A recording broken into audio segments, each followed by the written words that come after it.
আসসালামু আলাইকুম dear viewers, আজকে আপনাদের সামনে অত্যন্ত একটি গুরুত্বপূর্ণ লেসন নিয়ে হাজির হলাম। আশা করি আপনাদের লেসনটি ভালো লেগে থাকবে। তো চলুন শুরু করি।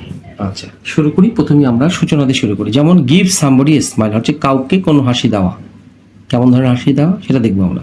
With a smile on one's face, কারো মুখ ভরা হাসি নিয়ে। উইথ এ স্মাইল হাসি নিয়ে। If you dare show somebody plus ভার্বের সাথে আইএনজি যোগ, অথবা টু প্লাস ভার ওয়ান, মানে যদি আপনার সাহস থাকে তাহলে কিছু করে দেখান, এরকম একটা স্ট্রাকচার। এটা গুরুত্বপূর্ণ, আমরা এইভাবে কিন্তু বুঝছি না, এক্সাম্পল করলে বুঝতে পারবো। অথবা dot dot dot if you have courage, অথবা if you have guts show something, show dot dot dot. এই দুটো স্ট্রাকচারে যে কোনো একটা করবো আমরা। বি অল স্মাইলস, সবসময় হাসি খুশি থাকা বা সবসময় আনন্দে থাকা। ফরচুন স্মাইলস আপন সামবডি, অর্থ হচ্ছে কারো উপর ভাগ্য প্রসন্ন হওয়া। এখন আমরা দেরি না করে লেসনটা শুরু করি। গিভ সামবডি এ স্মাইল, প্রথমটি হচ্ছে গিভ, কাউকে কোনো হাসি দেওয়া। দেখে নি, আমার দিকে অসুস্থ হাসি দিও না। Don't give me a poor smile, যে গিভ সামবডি এ স্মাইল, এই পোর মানে আমার দিকে অসুস্থ হাসি দিও না।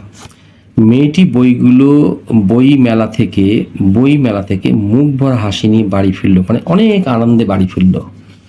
The girl return, verb to past indefinite, home from the book fair, বই মেলা থেকে বাড়ি ফিরল। With a smile, with a smile দিতে পারি হাসি মুখে, অথবা with a smile on her face, এটাও দিতে পারি আমরা, এটাও দিতে পারি।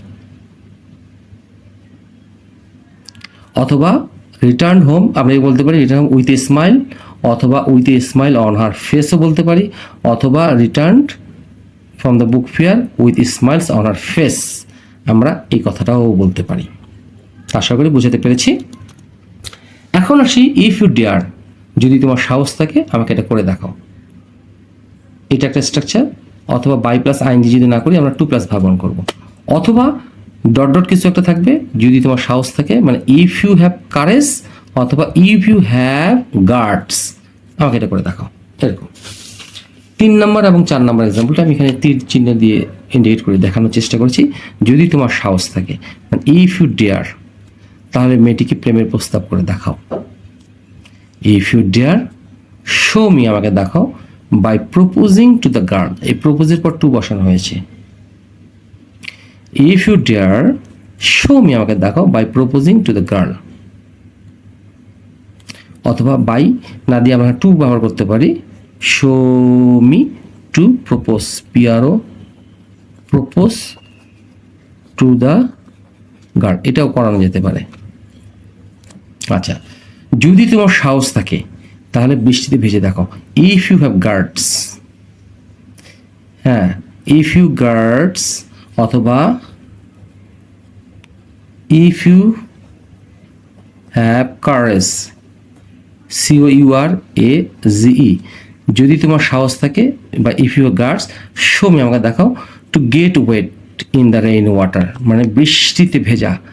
Gate wet in the rain water হচ্ছে বৃষ্টিতে ভেজা, বৃষ্টিতে ভেজা।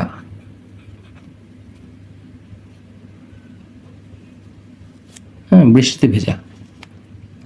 তাহলে ইফ ইউ হ্যাভ গার্ডস অথবা ইফ ইউ কারেজ, আমাকে এটা করে দেখো, show me to get in the rain water, অথবা বাই গেটিং দিলেও হবে। এখানে ইনফিনিটিভ বসাটা উত্তম। আচ্ছা, সবসময় হাসি খুশি থাকার ইংরেজি হচ্ছে বি অল স্মাইলস, যেটা আমি এখন দেখানোর চেষ্টা করছি আপনাদেরকে। বি অল স্মাইলস, সবসময় হাসি খুশি থাকা বা আনন্দে থাকা। মেরি সবসময় হাসি খুশি থাকে। The girl is always all smiles, সবসময় হাসি খুশি থাকে। ফরচুন স্মাইলস আপন সামবডি, কারো উপর ভাগ্য প্রসন্ন, বলে না ভাগ্য ফিরে চাইছে, অবশেষে অ্যাট লাস্ট ভাগ্য তার উপর প্রসন্ন হয়েছে। অ্যাট লাস্ট ফরচুন স্মাইলড আপন হার, হয়েছে মানে ভাগ্য প্রসন্ন হয়েছিল। যদি ভার্ব পাস্ট ইনফিনিটিভ করি তাহলে ভার্ব টু, আর না হলে এটা কি করবো, স্মাইলস, ভাগ্য তার প্রতি প্রসন্ন হয়েছে, যে কোনো একটা করলে চলবে। আমি অতীত দিয়ে বুঝালে এটা বুঝাবো, প্রেজেন্ট ইনফিনিটিভ করলে আমরা এটা বুঝাবো। এই হচ্ছে এই লেসন। তো এই লেসনের মধ্যে সবচেয়ে গুরুত্বপূর্ণ জায়গা হচ্ছে 3-4 নাম্বার এক্সাম্পলটি, যেটি এটা ইফ ইউ হ্যাভ ডেয়ার, এটা দিয়ে করতে পারেন আপনারা।